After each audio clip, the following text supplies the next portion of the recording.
आप हजारों की संख्या में इकट्ठे होकर के सरकार से केवल एक मांग कर रहे हो कि हमारे यहां पीने का पानी नहीं है और नई पाइपलाइन निकलनी है। उस पाइपलाइन से हमें भी पानी दिया जाए।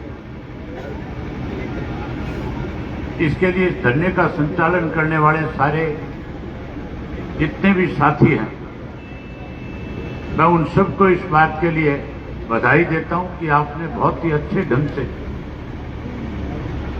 इस लड़ाई को लड़ने का काम किया।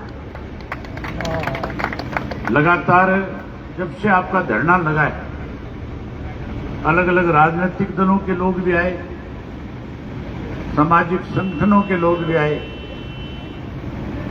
खाप प्रतिनिधि भी आपके बीच में आए और आज भी आपके बीच में किसान नेता और खाप प्रतिनिधि आए हुए, उन सबका भी मैं आभार व्यक्त करता हूं कि वो भी आपकी लड़ाई में आपके साथ हैं। ये लड़ाई राजनीतिक नहीं है, ये सामाजिक बात है। हमें यहां राजनीति करने की बजाय सरकार को सीधे तौर पे ये बताना है कि हम आपसे भीख और खराब नहीं मांग रहे, हम तो अपना अधिकार मांग रहे हैं। और चौधरी ओम प्रकाश चौटाला कहते थे, अधिकार मांगने से भी मिला करते, अधिकार तो छीने जाते हैं। मैंने जब मुझे पता लगा कि आपके गांव में पानी को लेकर के लोगों ने सरकार को चेताने के लिए धरना दे रखा है, और जब मुझे धरने पे बैठे आपके गांव के साथी संदीप ने जिक्र किया,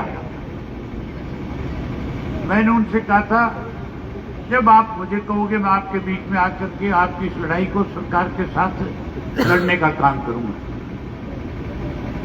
और मैंने आश्वासन दिया था और कहा था कि मैं अधिकारियों से बात भी करूंगा।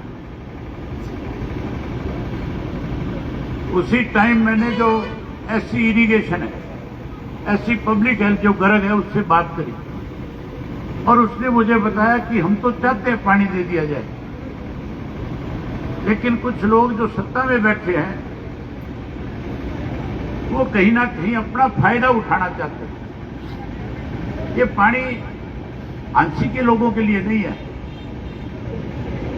ये पानी उन कॉलोनियों के लिए है जो हांसी का विधायक लगातार सरकार के साथ मिलकर के काट रहे, पैसे कमा रहे हैं। ये उनके लिए पानी ले जाना चाहता है।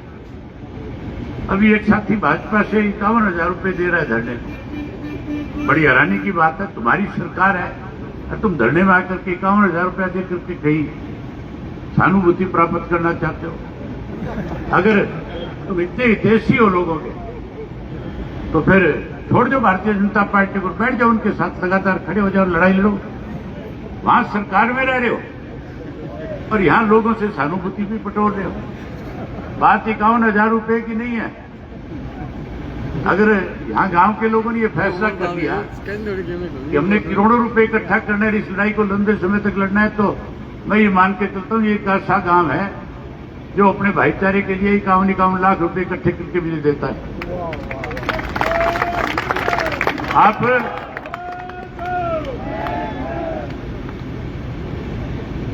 मैं आपसे कहना चाह रहा हूं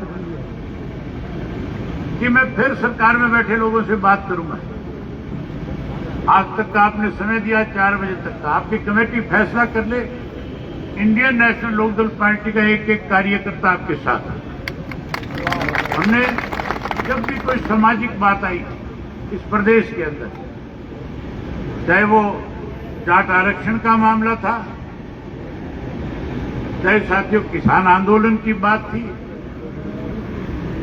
चाहे कोई बुजुर्गों की पेंशन काटी जा रही थी उसकी लड़ाई थी, चाहे हरियाणा प्रदेश के किसान का पानी रोका जा रहा था पंजाब के द्वारा उसकी लड़ाई लड़ने की बात थी, चाहे आज मंडियों में किसान का गेहूं सरकार अलग अलग तरह की उन पर शर्तें लगा करके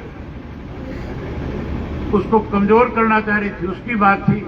हमने हमेशा जहां सामाजिक लड़ाई की बात आई, राजनीति से ऊपर उठ करके लड़ने का काम किया।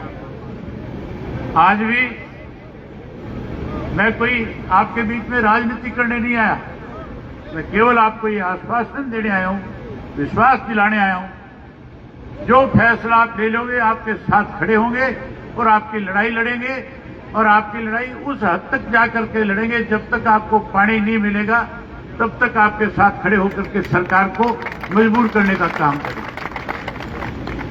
आप जब भी आवाज लगाओगे, इंडियन नेशनल कांग्रेस पार्टी का एक एक कार्यकर्ता इस इलाके का आज आपके साथ है। जहां मेरी जरूरत आप समझोगे, मैं अपनी पार्टी के सारे साथियों को साथ लेकर के आपके बीच में आकर के खड़ा हो जाऊंगा और आपकी लड़ाई लड़ने का काम करूंगा।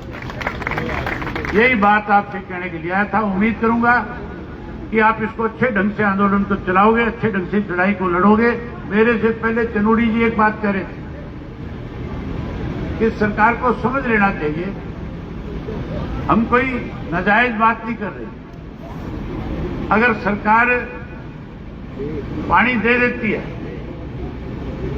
तो बहुत अच्छी बात है, नहीं देती तो ये आंदोलन केवल इन 2, 4, 5 गांव का नहीं रहेगा, ये लड़ाई पूरे प्रदेश में खड़ी हो जाएगी और फिर सरकार के सामने बहुत सारी मुश्किलें पैदा हो जाएंगी। इसलिए सरकार को समय रहते हुए समझ लेना चाहिए। यहां सरकार के सीआईडी के लोग खड़े होंगे, मैं उनके माध्यम से संदेश देना चाहता हूं कि आप तुरंत सरकार के पास संदेशा पहुंचा दो और ये बता दो कि आज शाम तक या तो इनके साथ फैसला कर लो, और फैसला नहीं करोगे तो फिर बहुत सारी दिक्कत और कठिनाइयों का सामना तुम्हें करना पड़ेगा। आप लोगों ने मेरी बात सुनी, आपका धन्यवाद। एक बार फिर आपको आश्वासन देता हूं, विश्वास दिलाता हूं कि हम आपके साथ हैं। जो फैसला आप लोगे, हम आपके फैसले पे फूल चढ़ाएंगे, आपके साथ खड़े हो जाएंगे। बहुत धन्यवाद।